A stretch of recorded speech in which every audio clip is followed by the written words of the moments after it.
अपनी सेना की उन्होंने भूरी भूरी प्रशंसा की और उस भरे दरबार में तथा सब सैनिकों की उपस्थिति में उन्होंने इस युद्ध में हताहत होने वाले सभी वीरों की इतनी प्रशंसा की कि आहत सैनिक अपना दुख भूल गए।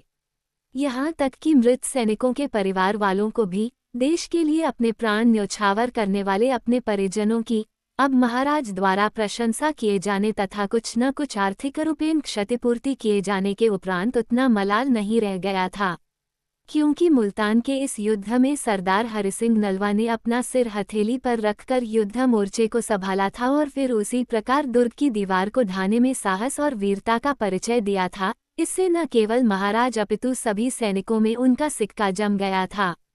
इस अवसर पर महाराज ने उनको 20,000 रुपया वार्षिक की संपत्ति प्रदान की। सरदार हरिसिंह नलवा की यह क्रमशः दूसरी विजय थी। इस युद्ध में जिस प्रकार उसके शौर्य का सिक्का अपने महाराजा और अपनी सेना पर जम गया, उसी प्रकार शत्रुपक्ष को भी विदित हो गया कि हरिसिंह नलवा वास्तव में नलवांग ही है। अत्याचारियों का दमन। शाहपुर प्रदेश के अंतर्गत मिठा टिवाना में अहमद यार खां का शासन था। महाराज को सूचना मिली कि टिवाने मुसलमान हिंदू प्रदेश पर डाके डालकर वहां की प्रजा को निरंतर लूट रहे हैं। इससे न केवल धन की ही हानि हो रही थी अपितु हत्याएं भी हो रही थीं। पशुओं को चुरा लिया जाता था।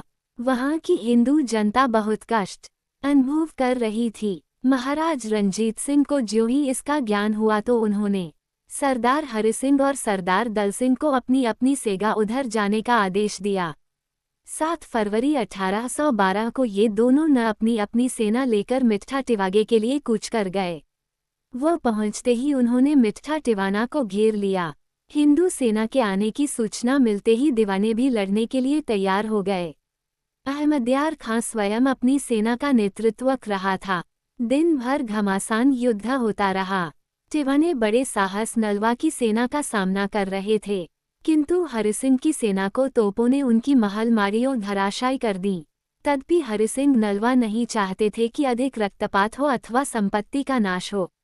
इसलिए शाम होने पर अहमद यार खां पास दूत द्वारा कहलाया गया कि वह आज दिन भर हमारी सेना का युद्ध कौशल देख चुका है।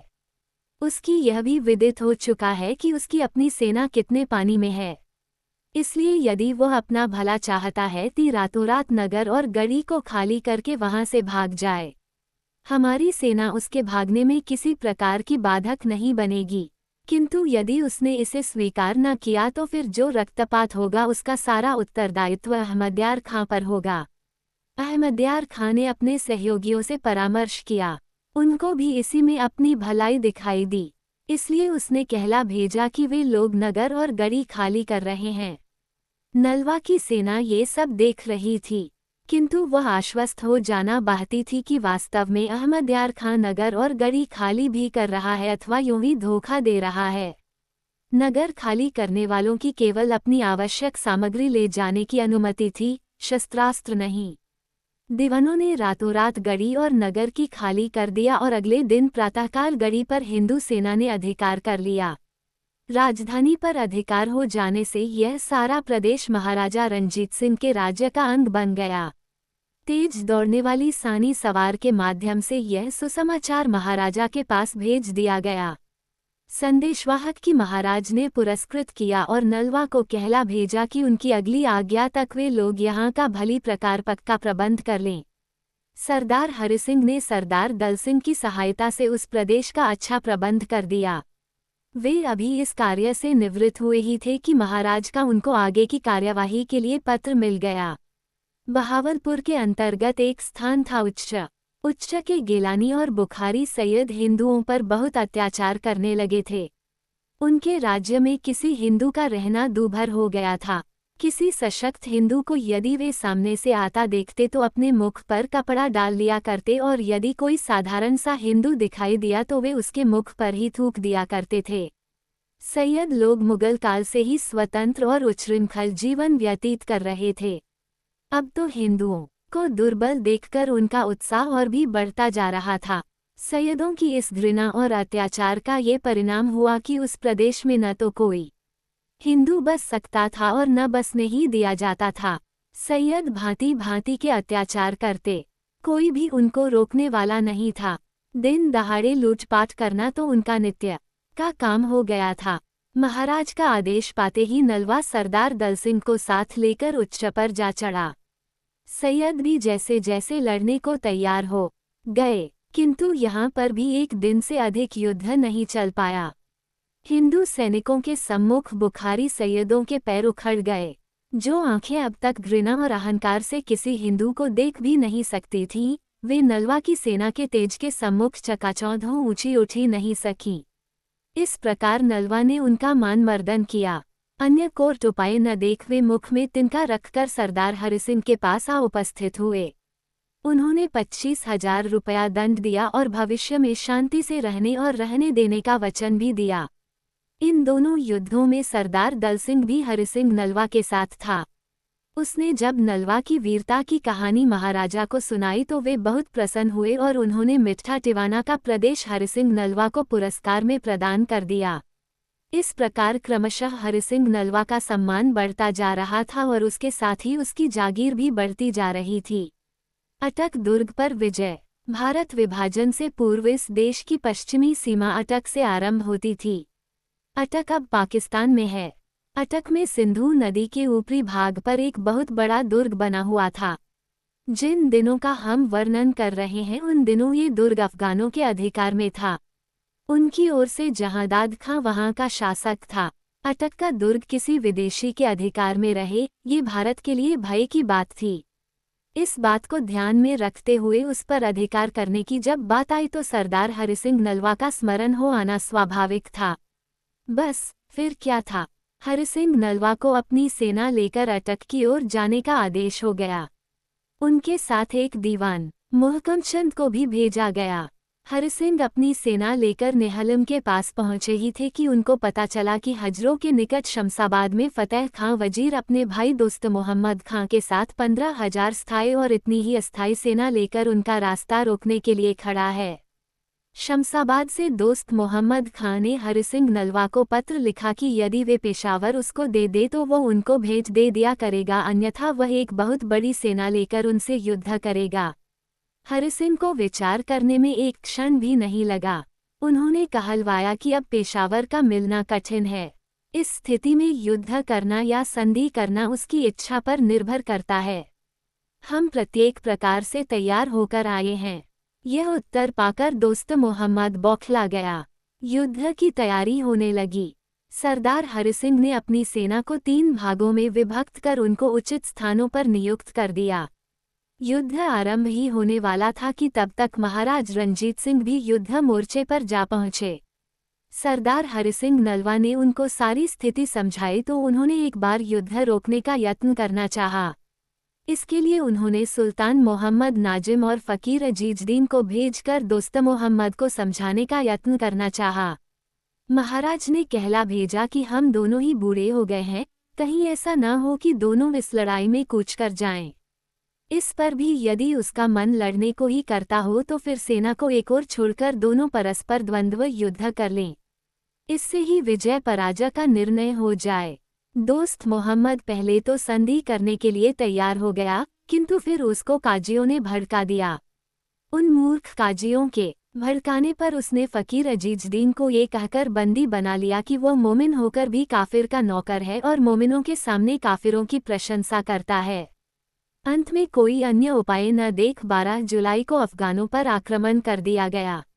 अफगानों में भी उत्साह की कमी नहीं दिखाई दे रही थी, क्योंकि ज्यों ही हरिसिंह की सेना आगे बढ़ी कि अफगानों ने भी अपनी तोपों का मुख उनकी ओर कर दिया।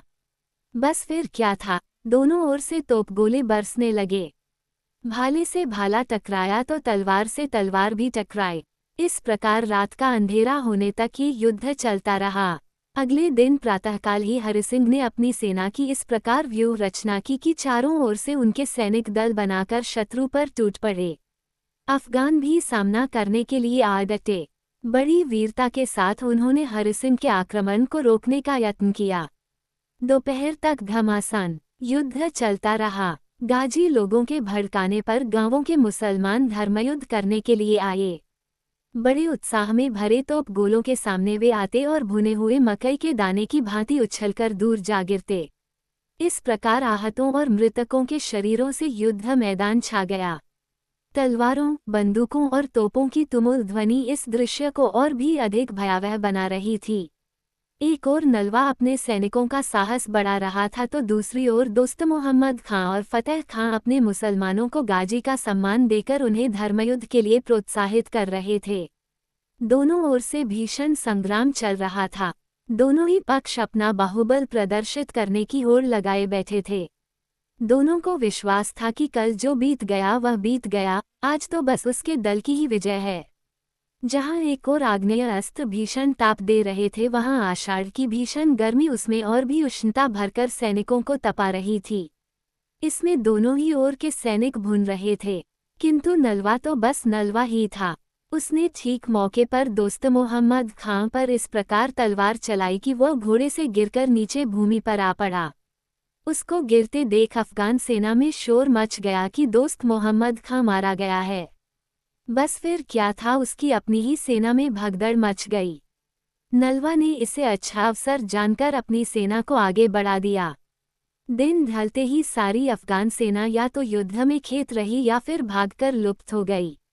नलवे की सेना ने सिंधु नदी के तीर तक उन भागने वालों का पीछा किया और इस प्रकार उसने अटक के दुर्ग पर अपना अधिकार कर लिया।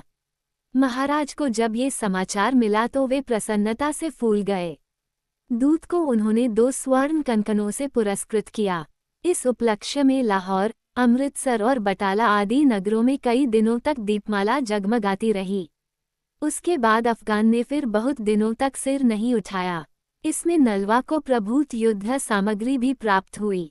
मुजफ्फर खां की पराजय। मुल्तान के नवाब मुजफ्फर खां का उल्लेख हम मुल्तान विजय के संदर्भ में पहले कर आए हैं कि उस पर विजय प्राप्त कर ली गई थी। उसने सारा पिछला राजस्व दे दिया था, दंड राशि का भुगतान भी कर दिया था और भविष्य में निरंतर राजस्व देते रहने का वचन भी दिया था। किंतु वह इतना निर्लज्ज था कि हिंदू सेना के वहां से हटते ही वह फिर अपनी मनमानी करने लगा। तब फिर उसको परास्त करने के लिए जाना पड़ा था। ऐसा वह बार बार करता था। करने ही क्षमा मांगकर अथवा गिड़गिड़ाकर बचता रहा था। इस पर सन 1802 से सन 1818 तक उसने 7 बार विद्रोह किया और माता बार उसको क्षमा प्राप्त होती रही। किंतु इस बार निश्चय कर लिया गया था कि युद्ध में उसको परास्त कर मुल्तान को महाराजा रंजीत सिंह के राज्य का अभिन्न अंग बना लिया जाएगा। उधर जब मुजफ्फर खां को इस निश्चय ज्ञान हुआ तो उसने अपने 8 बेटों, अनेक भतीजों तथा पोतों और ही मौलवियों को अपनी रियासत में धर्मयुद्ध का प्रचार करने के लिए भेज दिया। बस फिर क्या था, सदा की भांति इस बार भी धमानन मुसलमानों का झुंड मुजफ्फर खां के झंडे के नीचे एकत्रित हो लगा। उसके साथ युद्ध सामग्री और खाद्य सामग्री दोनों अत्यधिक मात्रा में एकत्रित थी। अतः उसने भी इस बार अंतिम युद्ध की तैयार कर ली। महाराजा रंजीत सिंह की ओर से इस युद्ध में 5 नायक भेद गए। सरदार हरि सिंह नलवा, राजकुमार खंगसिंह, सरदार फतेह सिंह, सरदार धन्ना सिंह और श्याम सिंह अटारी वाले। रास्ते में हरि सिंह नलवा के दल ने अकस्मात मुजफ्फरगढ़ पर आक्रमण कर उस पर अपना अधिकार कर लिया। महाराज रंजीत सिंह की समस्त सेना जब मुल्तान पहुंच गई तो राजकुमार खंगसिंह ने खलीफा नूरुद्दीन, मौलाना मिर्जा हुसैन हिंदुस्तानी और दीवान मोतीराम को नवाब के पास भेजकर कहलवाया कि व्यर्थ में रक्तपात करने से कोई लाभ नहीं, इसलिए यदि वो भविष्य में शांतिपूर्वक रहने का वचन दे तो युद्ध नहीं किया जाएगा और नवाब को उसके निर्वाह के लिए एक बड़ी जागीर भी दे दी जाएगी। इस बार नवाब कुछ अधिक ही प्रमत्त हो गया था। उसको अपनी सेना और गाजियों की सहायता तथा अपने दुर्ग की दृढ़ता पर बड़ा अभिमान हो रहा था। उसने राजकुमार का सुझाव अस्वीकार कर दिया। कदाचित वह अब भी यही समझता था कि जिस प्रकार पिछली 6 बार हारने पर क्षमायाचना कर और भेंट देकर बच गया था उस प्रकार अब भी बच ही जाएगा। इस स्थिति में 2 फरवरी 1818 को उस पर आक्रमण कर दिया गया। उसके दुर्ग पर इस प्रकार तोपों की मार की गई कि उसकी प्राचीर 2 स्थान पर से फट गई। किंतु नवाब के बेटे सावधान थे। उन्होंने तुरंत उस स्थान पर रेत के बोरे भरकर उसकी रक्षा की। 3 दिन तक घमासान युद्ध होता रहा।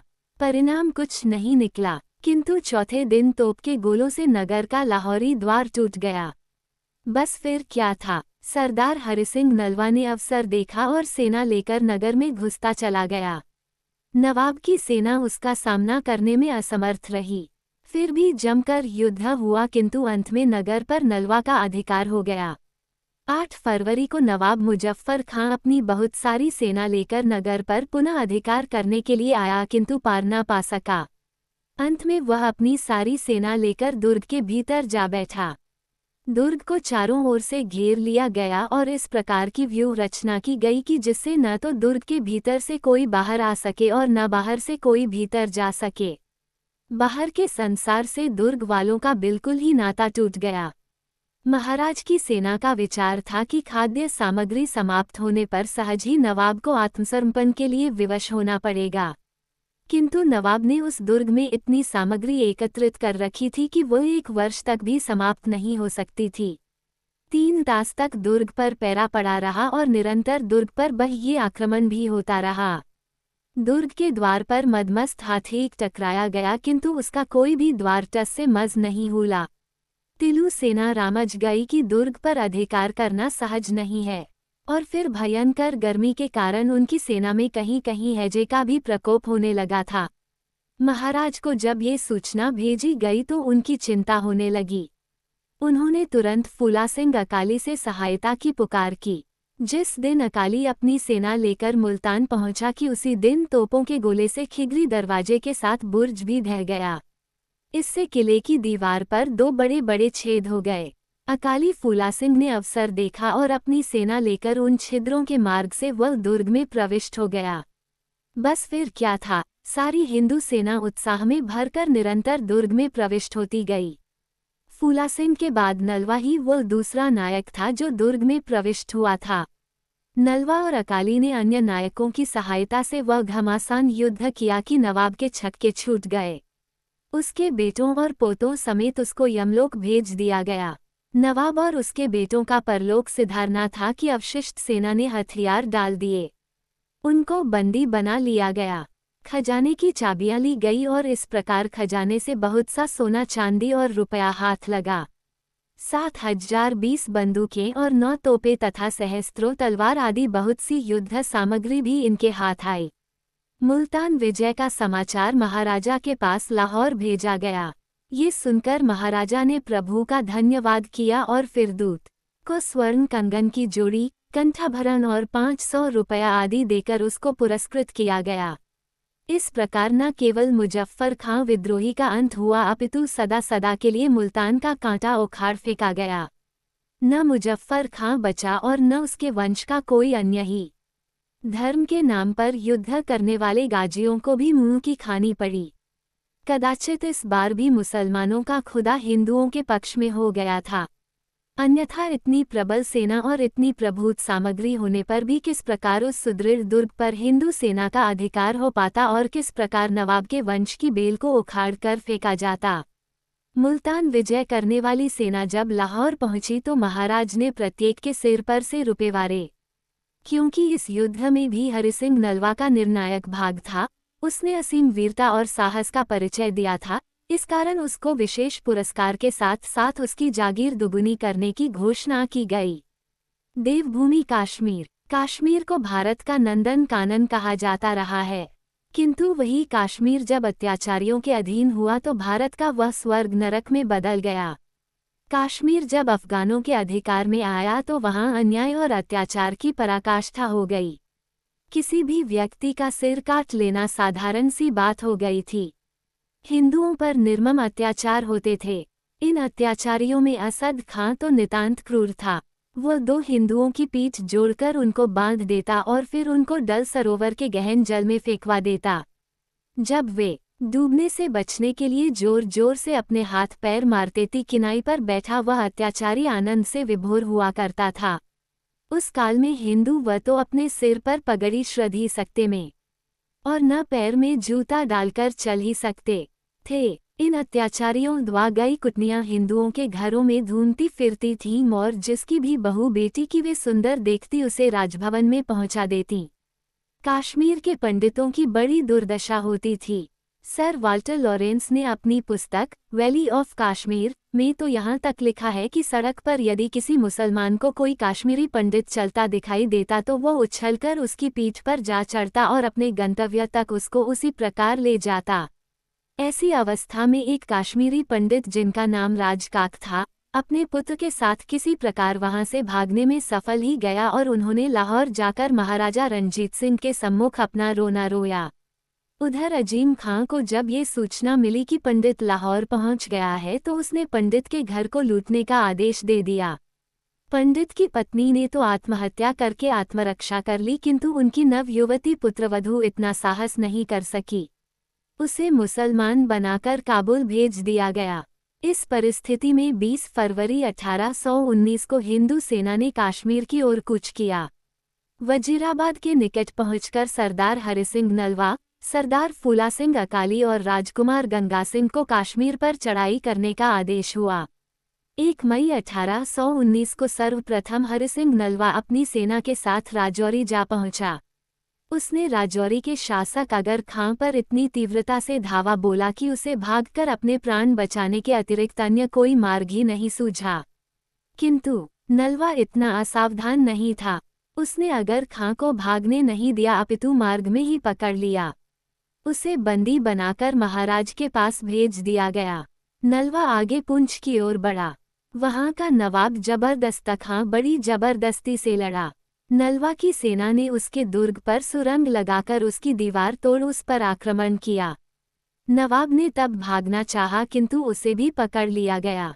उसके बंदी बनते ही उसकी सारी सेना का उत्साह टूट गया। हिंदू सेना का कश्मीर के अनेक स्थानों पर अधिकार हो गया था।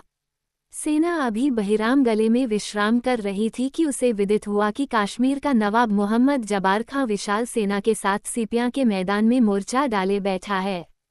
बस फिर क्या था, हिंदू सेना ने उधर ही कूच कर दिया और 3 जुलाई 1819 को उस पर आक्रमण कर दिया। दोनों ओर से घमासान युद्ध हुआ। दिन ढलने के समय दीवानचंद मिश्र ने अपनी सेना को आगे बढ़ने का आदेश दिया, किंतु तभी जंगल की ओर से आकर शेरदिल खां ने उस पर आक्रमण कर दिया। हरि सिंह नलवा को इसकी सूचना मिली। उसने तनिक भी समय न गंवाते हुए पीछे से शेरदिल खां पर आक्रमण कर दिया। इस प्रकार अफगान सेना घेरे में आ गई। दोनों ओर से संगीनों और तलवारों से युद्ध होने लगा। फूला सिंह अकाली को जब इसकी सूचना मिली तो उसने भी एक ओर से आकर अफगानों पर आक्रमण कर दिया। इस युद्ध में शेरदिल खां, उसका भाई मीर आखारे समद खां तथा अन्य अनेक पठान मुखिया मार डाले गए। तभी एक और विचित्र घटना घटित हुई। कश्मीर का शासक नवाब जबार खां सहसा हरि सिंह नलवा के सम्मुख उपस्थित हुआ। वह समझता था कि अपनी चमचमाती तलवार की धार वह अनायास ही नलिया पर टिका देगा, किंतु ज्यों ही उसने अपना तलवार वाला हाथ ऊपर उठाया कि तत्क्षण नलवा ने अपनी कृपाण से उसका वह हाथ ही काटकर न केवल अपनी प्राण रक्षा की अपितु जबार खां को निहत्था और निःशस्त्र कर दिया। जबार खां सिर के बल वहां से अपने प्राण लेकर किसी प्रकार भागने में सफल हो गया। हरि सिंह नलवा के विषय में प्रसिद्ध है कि उसकी आंखों में एक विशेष प्रकार की सम्मोहन था। बड़े बड़े योद्धा की भी जब उससे आंखें चार होती थीं तो वह डरकर भाग जाया करता था। संभवतया उसी सम्मोहन के वशीभूत जबार खां हतप्रभ हुआ होगा और वह किसी प्रकार नलवा पर आक्रमण करने की सोचता कि उससे पूर्व उसका तलवार वाला हाथ ही काट डाला गया। जबार खां का भागना था कि अफगानी सेना का साहस टूट गया। समर भूमि में अब उसको अपने पैर टिकाए रखना कठिन हो गया। जबार खां तो वहां से ऐसा भागा कि फिर वो कहीं टिका ही नहीं। सीमांत की पर्वत की घाटियों में किसी प्रकार छिपता छिपाता वह भागता दौड़ता मुजफ्फराबाद के मार्ग से अफगानिस्तान जा पहुंचा।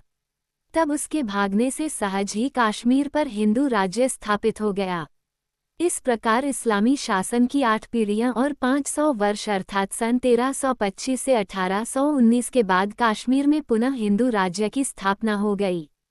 इस युद्ध में बहुत सी युद्ध सामग्री नलवा को मिली।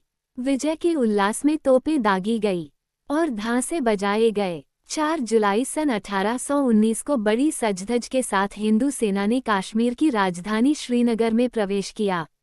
नगर में डोंडी पिटवा दी गई कि किसी भी नागरिक को डरने की आवश्यकता नहीं है, किसी को किसी प्रकार का कष्ट नहीं दिया जाएगा।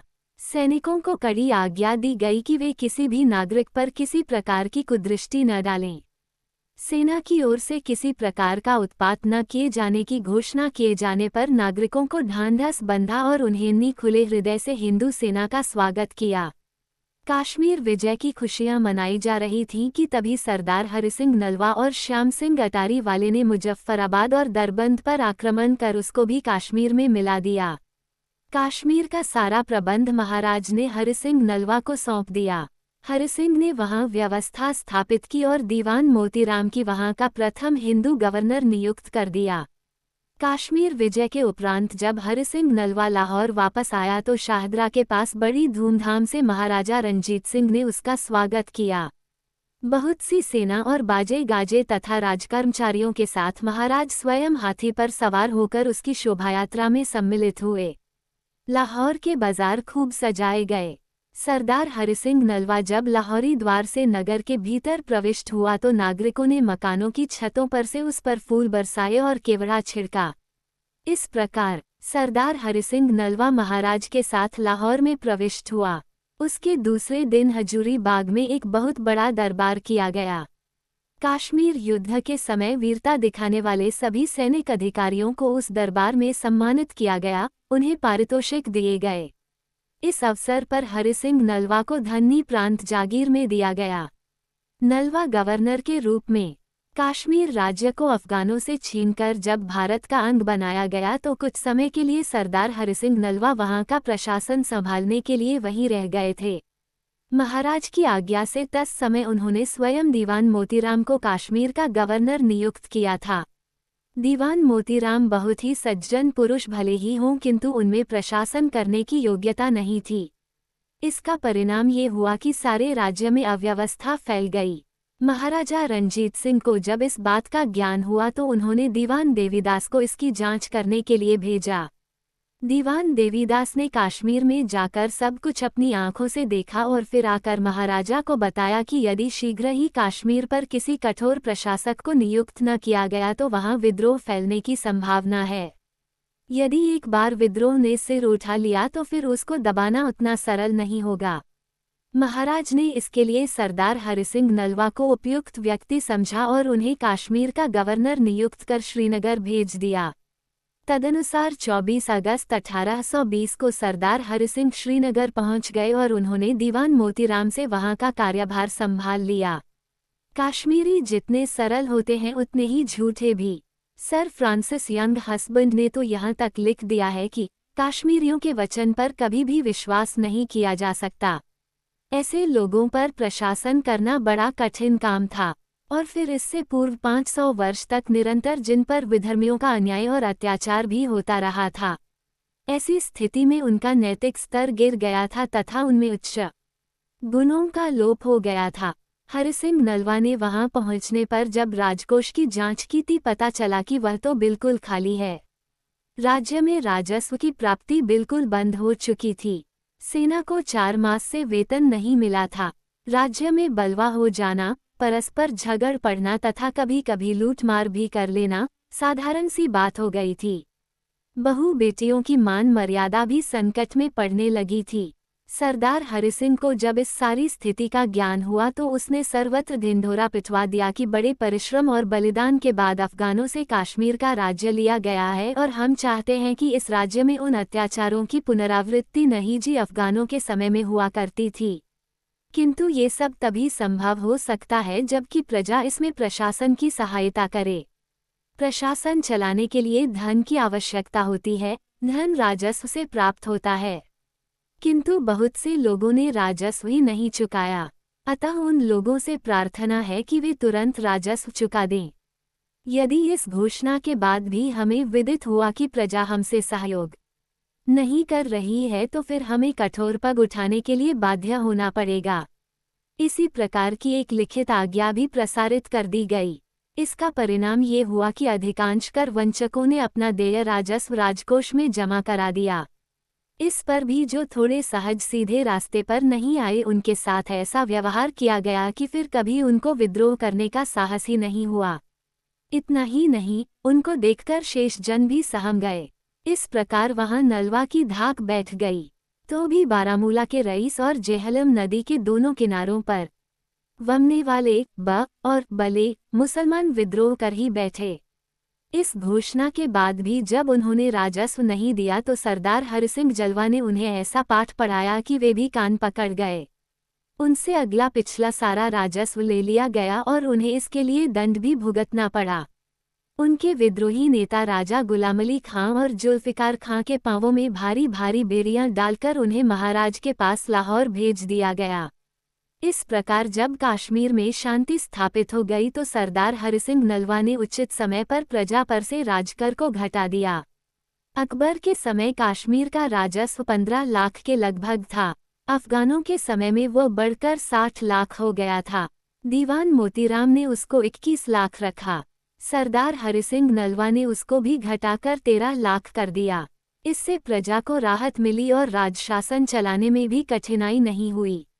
बड़े प्राचीन काल से वहां की प्रजा से शासकों द्वारा बेगाड़ ली जाती थी, अर्थात प्रजा से राज्य का कार्य बिना पारिश्रमिक दिए करवा लिया जाता था। सरदार हरिसिंह नलवा ने इस बेगाड़ प्रथा को बिल्कुल बंद करवा दिया। पठानों के समय में शाल बुनने का जो कार्य सर्वथा बंद हो चुका था, नलवा ने उसको पुनः चालू करवाया। जन्म, सगाई और विवाह के अवसर पर कश्मीरियों से कर लेने की जो प्रथा थी, हरिसिंह नलवा ने उसको भी बंद कर दिया। उसने चरान लगान कम कर दिया, जिससे चरवाहों ने अपनी भेड़ों की संख्या बढ़ा ली। इस प्रकार ढीला पड़ता हुआ पश्मीने का कारोबार भी पनपने लगा। प्रबंध को ध्यान में रखते हुए नलवा ने स्थान स्थान पर थाने बनवा दिए। मुकदमे में दोनों पक्षों को प्रमाण और साक्षी लेकर उपस्थित होने की आज्ञा दी जाने लगी और मुकदमा सुनते ही तुरंत विवरण भी दे दिया जाता था। कश्मीर में कई प्रकार के नापतौल प्रचलित थे। इस कारण भोवा घड़ी होती थी और परस्पर झगड़े भी। सरदार हरिसिंह चलना ने उन सब की एक समान नाम तोल रखने की आज्ञा प्रसारित कर दी। हरिसिंह नलवा की मुद्रा। महाराजा रणजीत सिंह सरदार हरिसिंह नलवा के प्रबंध से इतने प्रसन्न हुए कि उन्होंने नलवा को कश्मीर में अपनी मुद्रा चलाने का अधिकार प्रदान कर दिया, किंतु हरिसिंह ने उसे स्वीकार नहीं किया। तब महाराज ने उसको पुनः लिखा कि वे कश्मीर में अपना सिक्का अवश्य चलाएं, इसी में उनकी प्रसन्नता है। इसके बाद सरदार हरिसिंह ने कश्मीर में अपनी मुद्रा चलाई। उस रुपये के एक और फारसी लिपि में श्री अकाल सहाय और संबत लिखा हुआ होता था और दूसरी ओर हरिसिंह और उसके नीचे 1 रुपया।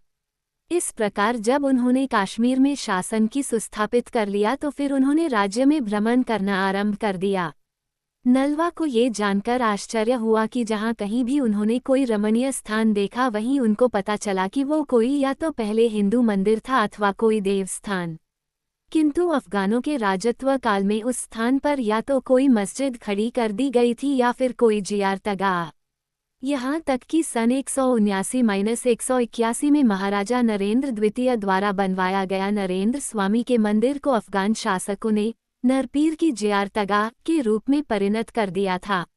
इतना ही नहीं अपितु भाहाश्री मंदिर, जिसे महाराजा परिवार सेन द्वितीय ने बनवाया था, सन 1404 में उसके प्रांगण में कश्मीर के शासक शाह सिकंदर की बेगम की कन बनवा दी गई। कार दिन से ही वह मंदिर मकबरे के रूप में परिणत हो गया। उस पीर का शासक जैनुल आबदीन को भी बाद में इसी स्थान पर उपनाया गया। ये स्थान मकबरा शाही के नाम से प्रसिद्ध ही गया। इसी प्रकार छठे पुल के निकट नदी के दाहिनी ओर स्कंदगुप्त द्वारा बनवाए गए मंदिर को मोहम्मद वाशु की जियारत का रूप दे दिया गया। उसके ही निकट सन 684-693 में महाराजा चंद्रापीठ द्वारा बनाए गए त्रिभुवन स्वामी के मंदिर पर एक मुसलमान पीर ने अत्याचार करके अधिकार कर लिया और उसे अपना स्मारक बनवा दिया। उसे टांगा बाबा कहते थे। मरणोपरांत उसको वहीं दफना दिया गया। सन 1404 में सिकंदर ने जब वहां जामा मस्जिद बनवाई तो उसके निकट ही बने मंदिर को तोड़कर उसकी सारी सामग्री को उस मस्जिद में लगवा दिया।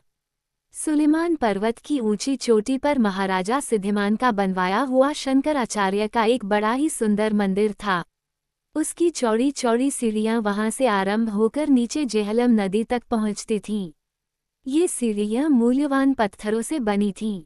सन 1623 में जब नूरजहां बेगम बादशाह जहांगीर के साथ श्रीनगर आई तो उसने उन बहुमूल्य और सुंदर पत्थरों को उन सीढ़ियों पर से उखड़वाकर श्रीनगर में अपनी स्मृति में एक पत्थर वाली मस्जिद बनवा दी। इस प्रकार खोज करने पर नलवा को विदित हुआ कि कश्मीर की कोई मस्जिद, मकबरा, जियारतगाह ऐसी नहीं थी जो कि किसी मंदिर अथवा अन्य देव स्थान के स्थान पर न बनी हो और जिसमें उसकी सब सामग्री न लगी हो। नलवा ने सोचा कि जब तक मुस्लिम अत्याचार और अन्याय के ये चिन्ह विद्यमान है तब तक इस राज्य में हिंदू मुस्लिम प्रेम पनपना